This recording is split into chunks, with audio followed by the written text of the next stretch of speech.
Hi students, welcome to Green Vicks Academy. ಇವತ್ತಿನ ಈ ವಿಡಿಯೋದಲ್ಲಿ ನಾವು ನಿಮಗೆ ಇಂಪಾರ್ಟೆಂಟ್ ಆಗಿರುವಂತಹ ಒಂದು ವಿಷಯನ ಡಿಸ್ಕಸ್ ಮಾಡ್ತಾ ಹೋಗ್ತೀವಿ. ಮತ್ತು ಇನ್ನೊಂದು ಏನಂತ ಅಂದರೆ ನಿಮ್ಮೆಲ್ಲರಿಗೂ ಹೆಲ್ಪ್ ಆಗೋ ರೀತಿಯಲ್ಲಿ ಈ ಒಂದು ಪ್ಲ್ಯಾನನ್ನು ಗ್ರೀನ್ ವಿಕ್ಸ್ ಅಕಾಡೆಮಿ ಕಡೆಯಿಂದ ಮಾಡಿದ್ದೀವಿ. ಅದನ್ನು ಸಹ ನಾವಿಲ್ಲಿ ಹೇಳ್ತಾ ಹೋಗ್ತೀವಿ. ವಿಡಿಯೋವನ್ನು ಕೊನೆ ತನಕ ನೋಡಿ. ಈ ವಿಡಿಯೋ ಏನಂತ ಇದೆ ಅಂತ ಅಂದರೆ KCET ಅಗ್ರಿಕಲ್ಚರ್ ಪ್ರಾಕ್ಟಿಕಲ್ ಎಕ್ಸಾಮ್ ಇವಾಗ ಮುಗಿದಿದೆ. ಅದು ಮುಗಿದ ನಂತರ ನೀವು ಏನು ಮಾಡಬೇಕು ಮತ್ತು ಈಗ ನೆಕ್ಸ್ಟ್ ಪ್ರೊಸೆಸ್ ಏನಿರುತ್ತೆ ಅನ್ನೋದ್ರ ಬಗ್ಗೆ ನಾವು ಈ ವಿಡಿಯೋದಲ್ಲಿ ನಿಮಗೆ ಕಂಪ್ಲೀಟಾಗಿ ಡಿಸ್ಕಸ್ ಮಾಡ್ತಾ ಹೋಗ್ತೀವಿ. ಇದು ಇನ್ಮೇಲೆ ನಾವು ಯಾವ್ಯಾವ ವಿಡಿಯೋ ಮಾಡ್ತೀವಿ ಅದು ಇವಾಗ ಅಗ್ರಿಕಲ್ಚರ್ ಪ್ರಾಕ್ಟಿಕಲ್ ಎಕ್ಸಾಮ್ ಸ್ಟೂಡೆಂಟ್ಸ್ಗೆ ಮಾತ್ರ ಅಲ್ಲ, ಪ್ರತಿಯೊಬ್ಬರು ಯಾರ್ಯಾರು KCET ಎಕ್ಸಾಮನ್ನು ಬರೆದಿರ್ತೀರಾ ನಿಮಗೆಲ್ಲರಿಗೂ ಈ ವಿಡಿಯೋ ಅಪ್ಲೈ ಆಗುತ್ತೆ. ಸರಿನಾ? ನಿಮಗೀಗ ನೆಕ್ಸ್ಟ್ ಏನು ಪ್ರೊಸೆಸ್ ಇರುತ್ತೆ ಅದ್ರ ಬಗ್ಗೆ ಕಂಪ್ಲೀಟ್ ಗೈಡನ್ನು ಇಲ್ಲಿ ಹೇಳ್ತಾ ಹೋಗ್ತೀವಿ. ಫಸ್ಟು ಇವಾಗ ಯಾರ್ಯಾರು ಅಗ್ರಿಕಲ್ಚರ್ ಪ್ರಾಕ್ಟಿಕಲ್ ಎಕ್ಸಾಮನ್ನು ಮುಗಿಸ್ಕೊಂಡು ಬಂದಿದ್ದೀರಾ, ನಿಮ್ಮದು ಎಕ್ಸಾಮ್ ಬರೆದು ಮುಗಿದ ಮೇಲೆ ಯಾವುದೇ ವರಿಯನ್ನು ಮಾಡ್ಕೋಬೇಡಿ. ಬಿಕಾಸ್ ಒಂದು ಸತಿ ನೀವು ಆ ಎಕ್ಸಾಮನ್ನು ಬರೆದಾದ್ಮೇಲೆ ಅದರದ್ದು ರಿಸಲ್ಟನ್ನು ವೇರಿ ಮಾಡೋಕ್ಕೆ ಆಗೋದಿಲ್ಲ. ಸೊ ನೀವು ಯಾವುದನ್ನು ಬರೆದಿರ್ತೀರಾ ಅದ್ರ ಬಗ್ಗೆ ಏನೇನು ಬರೆದಿದ್ದೀರಾ, ಎಷ್ಟು ಬೀಳ್ಬೋದು ಅದನ್ನಷ್ಟು ಪ್ರಿಡಿಕ್ಟ್ ಮಾಡಿಬಿಟ್ರೆ ಜಾಸ್ತಿ ಏನು ತಲೆ ಕೆಡಿಸ್ಕೊಳ್ಳೋದಕ್ಕೆ ಹೋಗಬೇಡಿ. ಸರಿನಾ? ನೆಕ್ಸ್ಟು ಎಕ್ಸಾಮ್ ಮುಗಿದ್ಮೇಲೆ ಯಾವುದೇ ರೀತಿಯಾದಂಥ ಟೆನ್ಷನನ್ನು ಮಾಡ್ಕೋಬೇಡಿ. ಮಾರ್ಕ್ಸ್ ಇಷ್ಟಾಯಿತು, ಇಷ್ಟು ಜಾಸ್ತಿ ಇಷ್ಟು ಥರ ಕಡಿಮೆ ಆಯಿತು ಅನ್ನೋದ್ರ ಬಗ್ಗೆ ಯಾವುದೇ ಥಿಂಕನ್ನು ಮಾಡೋದಕ್ಕೆ ಹೋಗಬೇಡಿ. ಅದ್ರ ಬಗ್ಗೆ ನೀವು ಜಾಸ್ತಿ ಓವರ್ ಥಿಂಕ್ ಮಾಡಿದ್ರಿ ಅಂತಂದರೆ ಇವಾಗ ನೆಕ್ಸ್ಟ್ ಪ್ರೊಸೆಸ್ ಏನಿದೆಯಲ್ಲ ಅದು ನಿಮಗೆ ಪ್ರಾಬ್ಲಮ್ ಆಗ್ತಾ ಹೋಗುತ್ತೆ. ಇವಾಗ ನೆಕ್ಸ್ಟ್ ಬರುವಂಥ ಪ್ರೊಸೆಸ್ ಏನಿದೆ ತುಂಬಾ ಇಂಪಾರ್ಟೆಂಟ್ ಆಗಿರುತ್ತೆ. ನೀವು ಇಲ್ಲಿವರೆಗೆ ಏನು KCETಗಾಗಿ ಓದಿದ್ರಿ ಮತ್ತು ಪ್ರಾಕ್ಟಿಕಲ್ ಎಕ್ಸಾಮ್ಗಾಗಿ ಓದಿದ್ರಿ ಅದು ಏನೂ ಅಲ್ಲ. ಇನ್ನು ನೆಕ್ಸ್ಟ್ ಏನು ಸ್ಟಾರ್ಟ್ ಆಗುತ್ತಲ್ಲ ಪ್ರೊಸೆಸ್ಗಳು, ಅದು ರಿಯಲ್ ಆಗಿರುವಂಥ ನಿಮ್ಮದು KCET ಗೇಮ್ ಸ್ಟಾರ್ಟ್ ಆಗುತ್ತೆ. ಬಿಕಾಸ್ ಇದರಲ್ಲೇ ಇದೇ ಸ್ಟೆಪ್ಪಲ್ಲಿ ಯಾವುದೇ ಒಂದು ವಿದ್ಯಾರ್ಥಿ ಎಷ್ಟೇ ಚೆನ್ನಾಗಿ ಮಾರ್ಕ್ಸ್ ತಗೊಂಡಿದ್ದ ಅಂತ ಅಂದರೂ ಇದರಲ್ಲಿ ಏನಾದರೂ ಈ ಪ್ರೊಸೆಸ್ಸಲ್ಲಿ KCET ಕೌನ್ಸಿಲಿಂಗ್ ಪ್ರೊಸೆಸ್ಸಲ್ಲಿ ಏನಾದರೂ ಮಿಸ್ ಮಾಡಿಕೊಂಡ್ರು ಅಂತ ಅಂದರು ಅವರು ಯಾರು ಕಡಿಮೆ ಮಾರ್ಕ್ಸ್ ಮಾಡಿರ್ತಾರಲ್ಲ ಅವ್ರಿಗಿಂತ ಕೆಳಗೆ ಹೋಗೋ ಚಾನ್ಸಸ್ ಇರುತ್ತೆ. ಬಿಕಾಸ್ ಇದೇ ನಿಮ್ಮದು ಮೇಯ್ನಾಗಿ ಎಲ್ಲ ನಿಮ್ಮ ಕಾಲೇಜನ್ನು ಡಿಸೈಡ್ ಮಾಡೋಂಥ ರೌಂಡ್ ಆಗಿರುತ್ತೆ. ಸರಿನಾ? ಯಾರ್ದೋ ಒಬ್ರದ್ದು ಇವಾಗ ಮಾರ್ಕ್ಸ್ ತುಂಬ ಚೆನ್ನಾಗಿ ಬಂತು ಅಂತ ಹೇಳ್ಕೊಂಡು ಇವನ್ನೆಲ್ಲ ನೆಗ್ಲೆಕ್ಟ್ ಮಾಡಿದ್ರಿ ಅಂತ ಅಂದರೆ ನಿಮ್ಮ ಅಷ್ಟು ಮಾರ್ಕ್ಸ್ ತೆಗೆದಿದ್ದು ಏನಕ್ಕೂ ಯೂಸ್ ಇರೋದಿಲ್ಲ. ಅದನ್ನು ತಲೆಯಲ್ಲಿಟ್ಕೊಳ್ಳಿ. ಓಕೆ? ನೆಕ್ಸ್ಟ್ ಏನಂತ ಅಂದರೆ ರಿಸಲ್ಟ್ಗೆ ವೆಯ್ಟ್ ಮಾಡಬೇಕಾಗುತ್ತೆ. ಯಾಕೆ ಅಂತ ಅಂದರೆ ಇವಾಗ ಎಕ್ಸಾಮ್ ಎಲ್ಲ ಮುಗಿದಿದೆ, ಇನ್ನು ನೆಕ್ಸ್ಟ್ ಏನು ಅಂತಂದರೆ ರಿಸಲ್ಟ್ ಬರೋದೊಂದು ಬಾಕಿ ಇದೆ. ಅಗ್ರಿಕಲ್ಚರ್ ಯೂನಿವರ್ಸಿಟಿ ಅವರು ನಿಮ್ಮ ಪ್ರಾಕ್ಟಿಕಲ್ ಮಾರ್ಕ್ಸಸ್ಗಳನ್ನು ಅಪ್ಲೋಡ್ ಮಾಡ್ತಾರೆ. ಯಾವಾಗ ಅಪ್ಲೋಡ್ ಮಾಡ್ತಾರೋ ಅವರು ಅಪ್ಲೋಡ್ ಮಾಡಿ 1 ವೀಕಲ್ಲಿ ನಿಮ್ಮದು KCET ರಿಸಲ್ಟು ಅನೌನ್ಸ್ ಆಗುತ್ತೆ.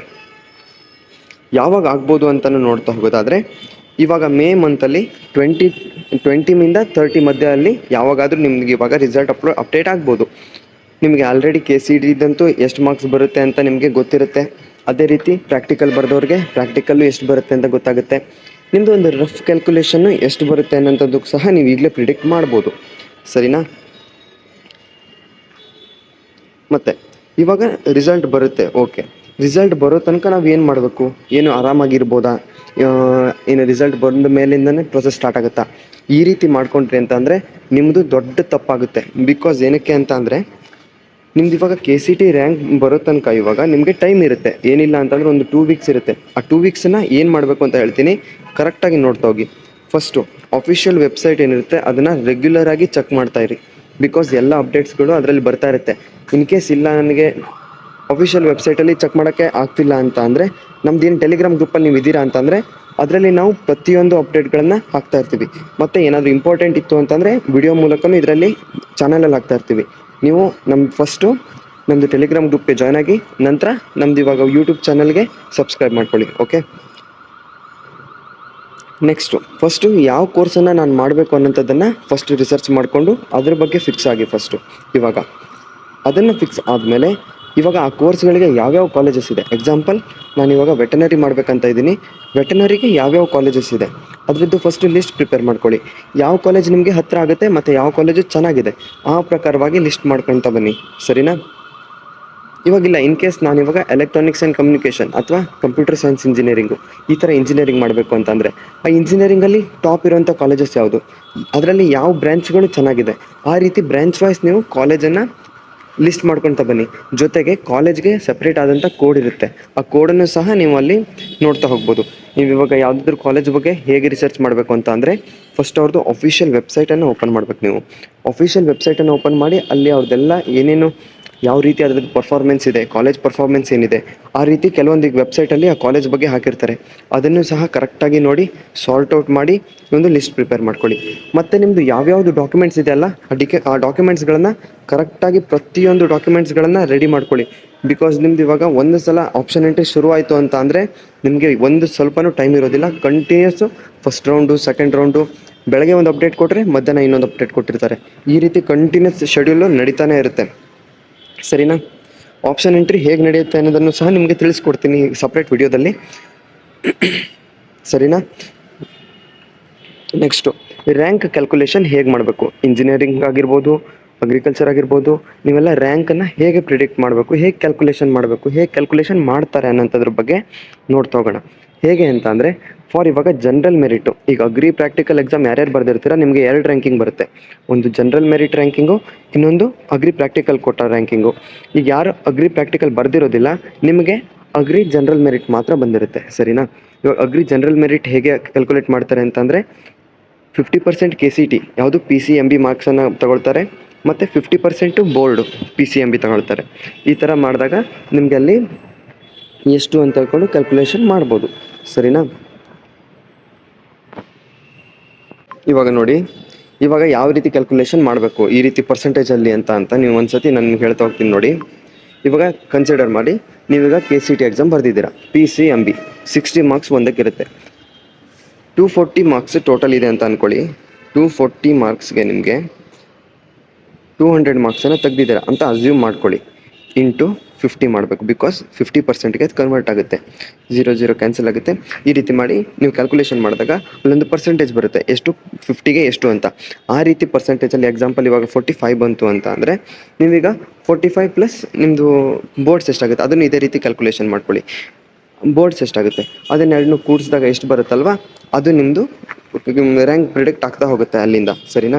ನೆಕ್ಸ್ಟ್ ಇದೇ ರೀತಿ ಜನರಲ್ ಮೆರಿಟ್ ವೆಟನರಿಗೆ ಮ್ಯಾಥ್ಸ್ ಕನ್ಸಿಡರ್ ಆಗೋದಿಲ್ಲ. ಅಲ್ಲಿ PCB ಅಂದರೆ ಫಿಸಿಕ್ಸು, ಕೆಮಿಸ್ಟ್ರಿ, ಬಯಾಲಜಿ ಮಾರ್ಕ್ಸ್ ಮಾತ್ರ ಕನ್ಸಿಡರ್ ಮಾಡ್ತಾರೆ.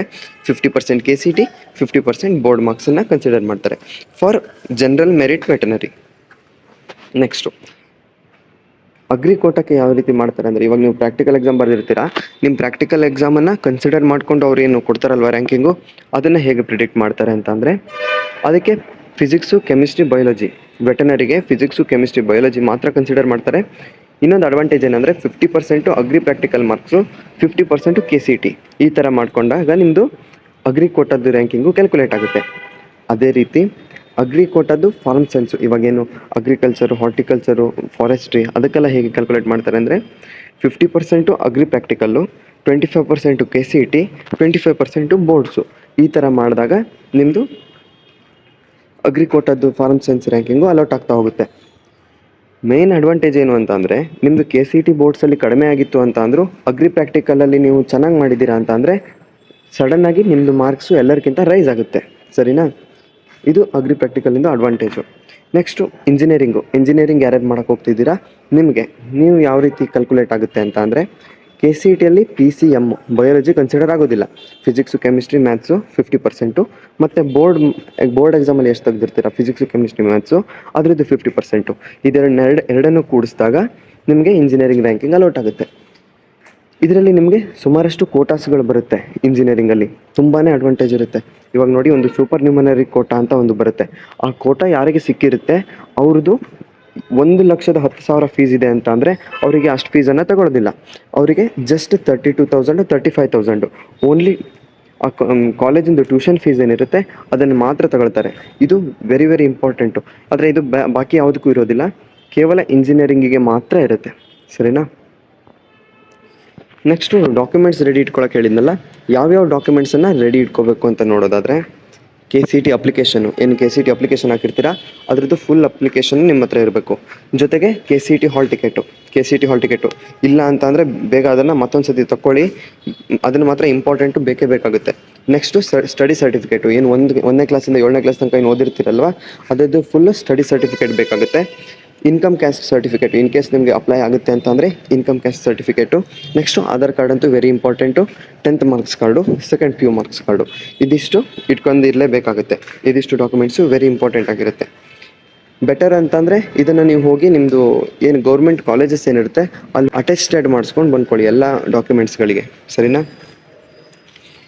ನೆಕ್ಸ್ಟು ಆಪ್ಷನ್ ಎಂಟ್ರಿ ಪ್ರೊಸೆಸ್ಸು ಹೇಗೆ ನಡೆಯುತ್ತೆ ಅಂತ ನೋಡೋದಾದರೆ, ಫಸ್ಟು ಕಾಲೇಜನ್ನು ನೀವು ಈ ಥರ ಕಾಲೇಜಸ್ ಬೇಕು ನನಗೆ ಅಂತ ನೀವು ಸೆಲೆಕ್ಟ್ ಮಾಡ್ಕೊಂಡಿರ್ತೀರ. ನೀವಲ್ಲಿ ಆಪ್ಷನ್ ಎಂಟ್ರಿ ಹಾಕುವಾಗ ನೀವು ಎಷ್ಟು ಕಾಲೇಜಸ್ ಬೇಕಿದ್ದರೂ ಹಾಕ್ಬೋದು. ನೀವು ಇವಾಗ 1000 ಕಾಲೇಜಸ್ ಇದೆ, ನೀವು 1000 ಕಾಲೇಜಸ್ಗಳನ್ನು ನೀವಲ್ಲಿ ಹಾಕ್ಬೋದು. ಆದರೆ ನಿಮ್ಮದು ಏನು ಪ್ರಿಫರೆನ್ಸ್ ಇರುತ್ತೆ ಪ್ರಿಫರೆನ್ಸ್ ವೈಸ್ ಹಾಕ್ತಾ ಹೋಗಬೇಕಾಗುತ್ತೆ. ಇವಾಗ ಇಂಜಿನಿಯರಿಂಗು, ಅಗ್ರಿಕಲ್ಚರು, ವೆಟರ್ನರಿ ಎಲ್ಲನೂ ಮಿಕ್ಸ್ ಆಗಿ ಹಾಕ್ಬೋದು. ಅದರದ್ದು ಸಪ್ರೇಟು ಇದಕ್ಕೆ ಸಪ್ರೇಟು ಅಂತ ಇರೋದಿಲ್ಲ. ಎಲ್ಲ ಕೋರ್ಸಸ್ಗಳನ್ನು ಮಿಕ್ಸ್ ಆಗಿನೇ ಒಂದೇ ಇದರಲ್ಲೇ ಹಾಕೋದು ಬರುತ್ತೆ, ಸರಿನಾ. ಈಗ ಕೋರ್ಸ್ ಸೆಲೆಕ್ಷನ್ ಮಾಡ್ಕೋಬೇಕು. ಇವಾಗ ಒಂದು ಕಾಲೇಜು, ಇವಾಗ example RV college, RV institute of technology. ಇವಾಗ RV ಕಾಲೇಜಲ್ಲಿ ನಿಮಗೆ ಯಾವ ಬ್ರಾಂಚ್ ಬೇಕು? ಫಸ್ಟು ನನಗೆ CS ಬೇಕು, ಸೆಕೆಂಡ್ ನನಗೆ EC ಬೇಕು, ಥರ್ಡ್ ನನಗೆ EEE ಬೇಕು. ಈ ರೀತಿ ಒಂದು ಕಾಲೇಜಲ್ಲೇ ನಿಮಗೆ ಬೇರೆ ಬೇರೆ ಕೋರ್ಸಸ್ಗಳನ್ನು ಆ್ಯಡ್ ಮಾಡ್ತಾ ಹೋಗಬೇಕಾಗುತ್ತೆ. ಜಸ್ಟ್ ಕಾಲೇಜನ್ನು ಆ್ಯಡ್ ಮಾಡಿದ್ರೆ ಆಗಲ್ಲ, ಕಾಲೇಜಲ್ಲಿ ಸಪ್ರೇಟ್ ಕೋರ್ಸಸ್ಗಳು. ಇವಾಗ ನನಗೆ RV ಕಾಲೇಜಲ್ಲಿ CS ಬೇಕು, ಹೆಬ್ಬಾಳ್ ಕಾಲೇಜಲ್ಲಿ ವೆಟರ್ನರಿ ಬೇಕು, ಈ ರೀತಿ ಹಾಕಂತ ಹೋಗ್ಬೋದು, ಸರಿನಾ. ಎಲ್ಲ ಇವಾಗ ಏನು ನಾನು ಹೇಳಿದ್ನಲ್ಲ, ಮಾರ್ಕ್ಸ್ ಬಂದರೆ ಆಗಲ್ಲ, ಇದರಲ್ಲಿ ಹೇಗೆ ತಪ್ಪು ಮಾಡ್ಕೊಳ್ತಾರೆ ಅಂತ. ಇವಾಗ ನೋಡಿ, ಅಸ್ಯೂಮ್ ಮಾಡಿ ನಾನೇ ಒಬ್ಬ ಸ್ಟೂಡೆಂಟು, ನನಗೆ GKVK ಕಾಲೇಜಲ್ಲಿ ಸೀಟ್ ಬೇಕು. ಬಟ್ ನಂದು ಮಾರ್ಕ್ಸ್ ಕೂಡ ಅಷ್ಟೇ ಇದೆ, ನನ್ನ ರ್ಯಾಂಕಿಂಗು ತುಂಬ ಚೆನ್ನಾಗಿ ಬಂದಿದೆ. ಬಟ್ ನಾನೇನು ಮಾಡ್ತೀನಿ ಅಂತ ಅಂದರೆ, ಆಪ್ಷನ್ ಎಂಟ್ರಿ ಮಾಡುವಾಗ ಕೋಲಾರ ಕಾಲೇಜನ್ನು ಫಸ್ಟ್ ಹಾಕ್ತೀನಿ. ಇಲ್ಲಿ ನೋಡಿ, ಕೋಲಾರ ಕಾಲೇಜನ್ನು ನಾನು ಫಸ್ಟ್ ಹಾಕ್ತೀನಿ. ಸೆಕೆಂಡು ಪ್ರಿಫರೆನ್ಸು ವಿಜಯಪುರ ಹಾಕ್ತೀನಿ. ಥರ್ಡ್ ಪ್ರಿಫರೆನ್ಸು GKVK ಹಾಕ್ತೀನಿ. ಬಟ್ ನನಗೇನು ಬೇಕು? GKVK ಕಾಲೇಜೇ ಬೇಕು. ಬಟ್ ನಂದು ಮಾರ್ಕ್ಸು ತುಂಬ ಚೆನ್ನಾಗಿದೆ, ನಾನು GKVK ಕಾಲೇಜನ್ನು 3ನೇ ಹಾಕಿದ್ದೀನಿ. ಅವಾಗ ಏನಾಗುತ್ತೆ ಅಂತ ಅಂದರೆ, ನಂದು ಮಾರ್ಕ್ಸ್ ಚೆನ್ನಾಗಿರುತ್ತಲ್ವ, ಫಸ್ಟ್ ಹೇಗೆ ಅಲೋಟ್ ಆಗ್ತಾ ಬರುತ್ತೆ ಅಂದರೆ, ಫಸ್ಟ್ ಇರೋ ಕಾಲೇಜ್ ನೋಡುತ್ತೆ. ಫಸ್ಟ್ ಇರೋ ಕಾಲೇಜು ಈ ಥರ ಮಾರ್ಕ್ಸ್ ಇದೆ, ಅವನಿಗೆ ಸಿಗುತ್ತೋ ಇಲ್ವೋ, ಸಿಗುತ್ತೆ ಅಂತ ಅಂದರೆ ಫಸ್ಟ್ ಇರೋ ಕಾಲೇಜನ್ನು ಅಲೋಟ್ ಮಾಡಿಬಿಡ್ತಾರೆ. ಇವೆಲ್ಲ ಕಾಲೇಜಸ್ಸು ಕ್ಯಾನ್ಸಲ್ ಆಗುತ್ತೆ. ಇವೆರಡು ನಿಮಗೆ ಆ ರೌಂಡಲ್ಲಿ ಅಲೋಟ್ ಆಗೋದಿಲ್ಲ. ಅವಾಗ ಏನಾಗುತ್ತೆ, ನಿಮ್ಮದು ಮಾರ್ಕ್ಸ್ ಎಷ್ಟು ಬಂತು ಅಂತ ಅಂದರೂ, ಇಲ್ಲಿ ನೋಡಿ, ನೀವು ಈ ಥರ ಮಿಸ್ಟೇಕ್ ಮಾಡಿದ್ರಿ ಅಂತಂದರೆ ನಿಮಗೆ ಬೇಕಾಗಿರೋ ಕಾಲೇಜಸ್ಸು ಸಿಗೋದಿಲ್ಲ, ಸರಿನಾ. ಈ ಥರ ಆಪ್ಷನ್ ಎಂಟ್ರಿ ಪ್ರೊಸೆಸ್ಸು ನಡೆಯುತ್ತೆ. ಇದ್ರ ಬಗ್ಗೆನೂ ನಿಮಗೆ ಕಂಪ್ಲೀಟಾಗಿ ವಿಡಿಯೋನ ಮಾಡ್ತೀನಿ. ಏನಾದರೂ ಇನ್ ಕೇಸ್ ನಿಮಗೆ ಡೌಟ್ ಇದೆ ಅಂತಂದರೆ ಕಮೆಂಟ್ ಬಾಕ್ಸಲ್ಲೇ ತಿಳಿಸ್ತಾ ಹೋಗಿ, ಓಕೆನಾ. ನೆಕ್ಸ್ಟು ಮಾಕ್ ಅಲಾಟ್ಮೆಂಟ್ ಇರುತ್ತೆ. ನೀವು ಈ ರೀತಿ ಮಾಡ್ತೀರಾ ಬ್ಲಂಡರ್ಸ್ ಅಂತ ಹೇಳಿ ಅವ್ರು ನಿಮಗೆ ಮಾಕ್ ಅಲಾಟ್ಮೆಂಟನ್ನು ಮಾಡ್ತಾರೆ. ನೀವು ಯಾವಾಗ ಕಾಲೇಜಸನ್ನು ಹಾಕ್ತಾ ಹೋಗ್ತೀರಲ್ವ, ಹಾಕಿ ಆದ ನಂತರ ಒಂದು ಮಾಕ್ ಅಲಾಟ್ಮೆಂಟ್ ಬರುತ್ತೆ. ಆ ಮಾಕ್ ಅಲಾಟ್ಮೆಂಟಲ್ಲಿ ಏನು ಬರುತ್ತೆ, ಆಲ್ಮೋಸ್ಟ್ ಅದೇ ರೇಂಜಸ್ಸಲ್ಲೇ ನಿಮಗೆ ಕಾಲೇಜಸ್ ಅಲಾಟ್ ಆಗ್ತಾ ಇರುತ್ತೆ. ಆವಾಗ ನಿಮ್ಗೇನಾದರೂ ಈ ಥರ ಮಿಸ್ಟೇಕ್ ಮಾಡಿದ್ದೀರಾ ಅಂತಂದರೆ ಮತ್ತೆ ಆಪ್ಷನ್ಸನ್ನು ಚೇಂಜ್ ಮಾಡ್ಬೋದು. ಆದರೆ ಫಸ್ಟ್ ರೌಂಡಲ್ಲಿ ನೀವು ಚೇಂಜ್ ಮಾಡಿದ ನಂತರ ನಿಮಗೆ ಆ ರೀತಿ ಆದಾಗ ಮತ್ತೆ ನೀವು ಫಸ್ಟ್ ರೌಂಡಲ್ಲಿ ಚೇಂಜ್ ಮಾಡೋದಕ್ಕೆ ಬರೋದಿಲ್ಲ, ಸರಿನಾ. ನೆಕ್ಸ್ಟು ಫೈನಲೈಸನ್ನು ಕೇರ್ಫುಲ್ಲಾಗಿ ಮಾಡ್ಕೊಳ್ಳಿ. Next final seat allotment. ಇವಾಗ ಕೆಲವರು ಹೇಳ್ತಾರೆ, ಇವಾಗ ನಾನು ಬೇಕಾದ್ರೆ ಇವಾಗ ನೋಡ್ತಾ ಹೋಗ್ತೀರಾ, ಈ ರೀತಿ ಹಾಕಿ, ಈ ರೀತಿ ಕಾಲೇಜಸ್ ಹಾಕಿ, ಈ ರೀತಿ ಮಾಡಿ, ಯಾವುದನ್ನು ಜಾಸ್ತಿ ಫಾಲೋ ಮಾಡಬೇಡಿ. ಫಸ್ಟು ನಿಮ್ಮ ಮಾತನ್ನು ನೀವು ಕೇಳಿ, ನಿಮಗೆ ಯಾವ್ದು ಇಂಟ್ರೆಸ್ಟ್ ಇದೆ ಅದನ್ನ ಮೇಲೆ ಫೋಕಸ್ ಮಾಡಿಕೊಂಡು ಮುಂದೆ ಹೋಗ್ತಾ ಹೋಗಿ, ಸರಿನಾ. Next final seat allotment. Final seat allotment ಆಗುತ್ತೆ, ನಿಮ್ಗೆ ಯಾವುದೋ ಒಂದು ಬೇಕಾಗಿದ್ದು ಇಷ್ಟವಾದಂಥ ಕಾಲೇಜೇ ಸಿಗುತ್ತೆ. ಅವಾಗ ಏನು ಮಾಡ್ತೀರಾ, ಫೀಸ್ ಪೇಮೆಂಟ್ ಮಾಡ್ತೀರಾ, ಅಡ್ಮಿಷನ್ ಆರ್ಡ್ರ್ ಜನ್ರೇಟ್ ಆಗುತ್ತೆ, ಅದನ್ನು ತೊಗೊಂಡು ಹೋಗಿ ನೀವು ನಿಮ್ಮ ಕಾಲೇಜಿಗೆ ಕೊಡ್ತೀರಾ. ಅದರಲ್ಲೂ ನಿಮ್ಗೆ ಇನ್ನೊಂದು ಏನಂತಂದರೆ, ಕೇವಲ ಒಂದೇ ರೌಂಡ್ ಇರೋದಿಲ್ಲ ಸೀಟ್ ಅಲಾಟ್ಮೆಂಟು, ಒಂದು ರೌಂಡ್ ಇರುತ್ತೆ, ಸೆಕೆಂಡ್ ರೌಂಡ್ ಇರುತ್ತೆ. ಇವಾಗ ಫಸ್ಟ್ ರೌಂಡಲ್ಲಿ ಯಾರಿಗೆ ಸೀಟ್ ಸಿಕ್ಕಿರೋದಿಲ್ಲ ಅವರು ಮತ್ತೆ ಸೆಕೆಂಡ್ ರೌಂಡ್ಗೆ ಕಾಂಪಿಟೇಟ್ ಮಾಡ್ಬೋದು. ಯಾರಿಗೆ ಫಸ್ಟ್ ರೌಂಡಲ್ಲಿ ಸೀಟ್ ಸಿಗುತ್ತೆ, ನಂಗೆ ಇನ್ನೂ ಚೆನ್ನಾಗಿರೋ ಕಾಲೇಜ್ ಬೇಕು ಅಂತ ಅಂದರೆ ಮತ್ತೆ ಸೆಕೆಂಡ್ ರೌಂಡ್ಗೆ ನೀವು ಕಾಂಪೀಟ್ ಮಾಡ್ಬೋದು. ಇಲ್ಲ ನನಗೆ ಇನ್ನೂ ಸ್ಯಾಟಿಸ್ಫ್ಯಾಕ್ಷನ್ ಇಲ್ಲ, ನಂಗೆ ಸೆಕೆಂಡ್ ರೌಂಡ್ ಅಲ್ಲ, ನಂಗೆ ಇನ್ನೂ ಯಾವ್ದಾದ್ರು ಚೆನ್ನಾಗಿರೋದು ಸಿಗುತ್ತೆ ಅಂತ ನೀವು ವೇಟ್ ಮಾಡೋದಿದ್ರೆ ಥರ್ಡ್ ರೌಂಡ್ಗೂ ಕೂಡ ವೇಟ್ ಮಾಡ್ಬೋದು, ಓಕೆನಾ. ನೆಕ್ಸ್ಟ್ ಇದಿಷ್ಟು ಆದಮೇಲೆ ನೀವು ಕಾಲೇಜಿಗೆ ರಿಪೋರ್ಟ್ ಮಾಡ್ತೀರಾ. ಕಾಲೇಜಿಗೆ ಹೋಗಿ ಎಲ್ಲ ಡಾಕ್ಯುಮೆಂಟ್ಸ್ಗಳನ್ನು ಸಬ್ಮಿಟ್ ಮಾಡ್ತೀರಾ. ಸಬ್ಮಿಟ್ ಮಾಡಿದ್ಮೇಲೆ ಅಡ್ಮಿಷನ್ ನಿಮ್ಮದು ಕನ್ಫರ್ಮ್ ಆಗುತ್ತೆ. ಅದಾದಮೇಲೆ ನೀವು ಏನು ರೆಗ್ಯುಲರ್ ಕ್ಲಾಸಸ್ ಇರುತ್ತೆ ಆ ಕ್ಲಾಸಸ್ಸಿಗೆ ಅಟೆಂಡ್ ಆಗ್ತೀರಾ. ಇಷ್ಟು ಪ್ರೊಸೆಸ್ ಇರುತ್ತೆ. ಇದಿಷ್ಟು ಪ್ರೊಸೆಸ್ ನಿಮಗೆ 2 to 3 months ತಗೊಳುತ್ತೆ. ಪ್ರತಿಯೊಂದು ಅಪ್ಡೇಟ್ಸ್ ಏನಿರುತ್ತೆ KCT ಕಡೆಯಿಂದ ಬರೋದು ತುಂಬಾ ಇಂಪಾರ್ಟೆಂಟ್ ಆಗಿರುತ್ತೆ. ಒಂದೇ ಒಂದು ನೀವು ಸಣ್ಣ ಮಿಸ್ಟೇಕ್ ಮಾಡಿದ್ರಿ ಅಂತಂದರೆ ನಿಮಗೆ ಸಿಗೋಂಥ ಒಳ್ಳೆ ಕಾಲೇಜಿನ ಬದಲು ಬೇರೆ ಯಾವುದಾದ್ರೂ ಕಾಲೇಜ್ ಸಿಗೋ ಚಾನ್ಸಸ್ ಇರುತ್ತೆ. ಇದೆಲ್ಲ ಆಯಿತು. ಇವಾಗ ಈ ವಿಡಿಯೋದಲ್ಲಿ ಇವಾಗ ಏನಂತಂದರೆ, ನಿಮ್ಗೆ ಇವಾಗ ಗ್ರೀನ್ವಿಕ್ಸ್ ಅಕಾಡೆಮಿ ಕಡೆಯಿಂದ ನಿಮ್ಗೆ ಏನು ಹೆಲ್ಪ್ ಆಗುತ್ತೆ ಅಂತ ನೋಡ್ತಾ ಹೋಗೋದಾದರೆ, ಅಗ್ರಿಕಲ್ಚರ್ ಆದರೂ ಮಾಡಿ, ನೀವು ವೆಟನರಿ ಮಾಡಿರಿ, ಇಂಜಿನಿಯರಿಂಗ್ ಮಾಡಿ, ಯಾವುದೇ ರೀತಿಯಾದಂಥ ನೀವು KCT ಕೌನ್ಸಿಲಿಂಗಿಗೆ ಸಂಬಂಧಪಟ್ಟಿರೋದು ಏನಿರುತ್ತೆ ಅದೆಲ್ಲದ್ರ ಗೈಡೆನ್ಸನ್ನು ನಾವಿಲ್ಲಿ ಈ ಯೂಟ್ಯೂಬ್ ಚಾನಲಲ್ಲೂ ಕೊಡ್ತಾ ಇರ್ತೀವಿ, ಮತ್ತು ನಮ್ಮದು ಟೆಲಿಗ್ರಾಮ್ ಚಾನಲಲ್ಲೂ ಬರ್ತಾ ಇರುತ್ತೆ, ಸರಿನಾ. ಕಾಲೇಜ್ ಲಿಸ್ಟ್ ಯಾವ ರೀತಿ ಪ್ರಿಪೇರ್ ಮಾಡಬೇಕು, ರ್ಯಾಂಕ್ ಯಾವ ರೀತಿ ಬರ್ತಾ ಹೋಗುತ್ತೆ, ಮತ್ತು ಆಪ್ಷನ್ ಎಂಟ್ರಿಗೆ ಯಾವ ರೀತಿ ನೀವು ಆಪ್ಷನ್ ಎಂಟ್ರಿ ಮಾಡ್ತಾ ಹೋಗಬೇಕು ಅನ್ನೋದ್ರ ಬಗ್ಗೆ ಕಂಪ್ಲೀಟಾಗಿ ನಿಮ್ಗೆ ಇಲ್ಲಿ ಹೇಳ್ತಾ ಹೋಗ್ತೀವಿ. ಮತ್ತು ಡಾಕ್ಯುಮೆಂಟ್ಸ್ ಏನೇನು ರೆಡಿ ಮಾಡ್ಕೋಬೇಕು, ಯಾವ ರೀತಿ ರೆಡಿ ಮಾಡ್ಕೋಬೇಕು, ಮತ್ತು ಎಲ್ಲ ನಿಮ್ಮದು KCT ಅಪ್ಡೇಟ್ಸ್ಗಳು KA ಕಡೆಯಿಂದ ಏನು ಬರುತ್ತೆ ಅದನ್ನು ಸಹ ನಿಮಗೆ ವಿಡಿಯೋ ಮುಖಾಂತರ ಅಪ್ಡೇಟ್ ಮಾಡ್ತಾ ಇರ್ತೀವಿ. ಮತ್ತು ಅದ್ರದ್ದು ಲಿಂಕ್ಸ್ ಏನಿರುತ್ತೆ ಅದನ್ನೆಲ್ಲ ನಮ್ಮದು ಏನು ಟೆಲಿಗ್ರಾಮ್ ಗ್ರೂಪ್ ಇದೆ ಆ ಗ್ರೂಪಲ್ಲಿ ಹಾಕ್ತಾ ಇರ್ತೀವಿ. ನಿಮ್ಮ ಫ್ರೆಂಡ್ಸು ಇಂಜಿನಿಯರಿಂಗ್ ಮಾಡಬೇಕಂತ ಇರೋರು ಯಾರೆಲ್ಲ ಇದ್ದಾರೆ ಅವ್ರನ್ನೆಲ್ಲರನ್ನೂ ಸಹ ಅದಕ್ಕೆ ಆ್ಯಡ್ ಮಾಡಿ ಮತ್ತು ಈ ವಿಡಿಯೋಸನ್ನು ಅವರಿಗೂ ಕಳಿಸಿ. ನಿಮ್ಮದು ಅಡ್ಮಿಷನ್ ಆಗೋ ತನಕ ನಿಮ್ಗೆ ಏನಾದರೂ ಪ್ರಾಬ್ಲಮ್ ಇದೆ ಅಂತ ಅಂದರೆ ನಾವು ನಿಮಗೆ ಹೆಲ್ಪ್ ಮಾಡ್ತಾ ಇರ್ತೀವಿ. ಎಲ್ಲ ಇನ್ಫಾರ್ಮೇಷನ್ಗಳು ಇದರಲ್ಲಿ ಬರ್ತಾ ಹೋಗುತ್ತೆ. ಎಲ್ಲರೂ ಕೂಡ ನಮ್ದು ಈಗ ಅಪ್ಡೇಟ್ಸ್ ಬರುವಂಥ ಚಾನಲ್ ಏನಿದೆ ಟೆಲಿಗ್ರಾಮ್ ಗ್ರೂಪು ಅದಕ್ಕೆ ಜಾಯ್ನ್ ಆಗಿ. ಮತ್ತು ಇನ್ನೊಂದು ಏನಂತ ಅಂದರೆ ಯಾರ್ಯಾರು ಇನ್ನೂ ಸಬ್ಸ್ಕ್ರೈಬ್ ಮಾಡ್ಕೊಂಡಿಲ್ಲ ಬೇಗ ಈ ಚಾನಲ್ಗೆ ಸಬ್ಸ್ಕ್ರೈಬ್ ಮಾಡ್ಕೊಳ್ಳಿ. ಇದೇ ರೀತಿ ಎಲ್ಲ ವೀಡಿಯೋಸ್ಗಳು ಇದರಲ್ಲಿ ಬರ್ತಾ ಇರುತ್ತೆ. ಸಿಂಪಲ್ಲಾಗಿ ತಿಳಿಸ್ತಾ ಇರ್ತೀವಿ. ಫಾರ್ ಸ್ಟೂಡೆಂಟ್ಸ್ ಯಾವ ರೀತಿ ಸ್ಟೂಡೆಂಟ್ಸ್ಗೆ ಹೆಲ್ಪ್ ಆಗುತ್ತೆ ಆ ರೀತಿ ತಿಳಿಸ್ತಾ ಇರ್ತೀವಿ. ಓಕೆನಾ? ಇದಿಷ್ಟಾಗಿತ್ತು ಇವತ್ತಿನ ವಿಡಿಯೋ. ಇನ್ನೂ ಈ ಥರ ಅಪ್ಡೇಟ್ಗಾಗಿ ಚಾನಲನ್ನು ಸಬ್ಸ್ಕ್ರೈಬ್ ಮಾಡ್ಕೊಳ್ಳಿ. Thank you. ಜೈ ಹಿಂದ್, ಜೈ ಕರ್ನಾಟಕ.